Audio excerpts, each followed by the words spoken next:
শোণিতপুৰ জেলাৰ অন্তৰ্গত নপাম গাঁও পঞ্চায়েত এলাকাত মঙ্গলবাৰে সন্ধিয়া 6:45 অসম গণ পৰিষদ দলৰ এখনি পঞ্চায়ত নিৰ্বাচনী প্ৰচাৰ কাৰ্যালয় মুকলি কৰা হয়।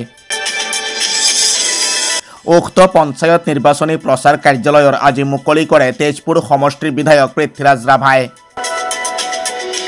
উল্লেখ্য যে 48 নং নপাম গাঁও পঞ্চায়তৰ আঞ্চলিক সদস্য পদৰ NDA মিত্ৰজোঁটৰ মনোনীত প্ৰাৰ্থী ৰাজমিন নাহাৰৰ হৈ উক্ত নিৰ্বাচনী প্ৰচাৰ কাৰ্যালয় আজি আনুষ্ঠানিকভাৱে মুকলি কৰা হয়। আজিৰ উক্ত নিৰ্বাচনী প্ৰচাৰ কাৰ্যালয়ৰ মুকলি অনুষ্ঠানত উপস্থিত থাকি তেজপুৰ বিধানসভা সমষ্টিৰ বিধায়ক পৃথ্বীৰাজ ৰাভাই উপস্থিত ৰাইজক উদ্দেশ্য কৰি গুৰুত্বপূৰ্ণ ভাষণ আগবঢ়ায়। 12:30 মিটিং কৰিছো। ওচৰে পাম ভোজখোৱা মুৰাগুৰি 4-5খন মিটিং কৰিছো। এতিয়া মই মিটিং কৰি আহিছো 1 নং চিৰণী পাৰ হৈ 3 নং চিৰণী একদম জিয়াবলী নদী পাৰ হৈ সোঁফালে সময় তাত মিটিং কৰি আছো। বহুত মানুহ খুব ভাল লাগিছে তাত মিটিং কৰি।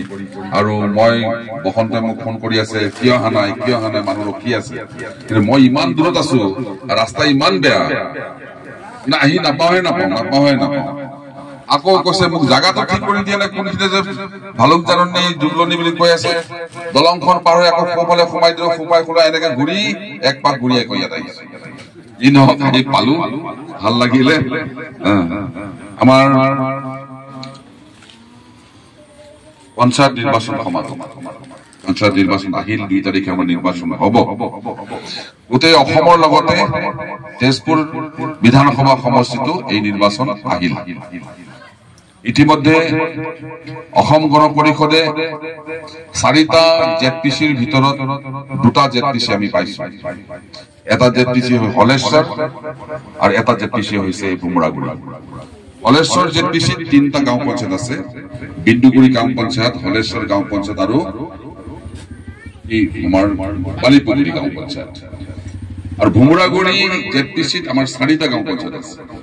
4টা গাঁও পঞ্চায়ত ভুমৰাগুৰি গাঁও পঞ্চায়ত, ৰাজগড় গাঁও পঞ্চায়ত, দোলাবাৰী গাঁও পঞ্চায়ত আৰু এই নপাম পুৰণি গাঁও পঞ্চায়ত।